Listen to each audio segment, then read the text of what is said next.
नमस्कार जय जगन्नाथ किछि कथा मो डायरी पृष्ठर आशा करी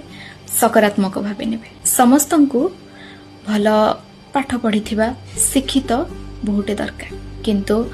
शाशुघर को आसला परे समस्ते चाहती से बहुटी अपाठुआ परी किछि न कहू निजस्व मत न रखू बास आमे जेमिति कहबा से सेमिति आम हिसाब रे चल तो प्रश्न उठी जे पढ़ा लिखा बहुटे दरकार ही कहीं जदि आमको सब बेले हाँ आगे हाँ एटा ही सुनिबार अछि ताठू आमे कहबा जे आमे खोला चिंताधार लोक बा ब्रॉड माइंडेड हेले जते बेले सेता निजस्व मत रखे ना आमे कहू ता पार्टी बेसी चलुची लॉजिकली कथा कहले आमे कहू देखुन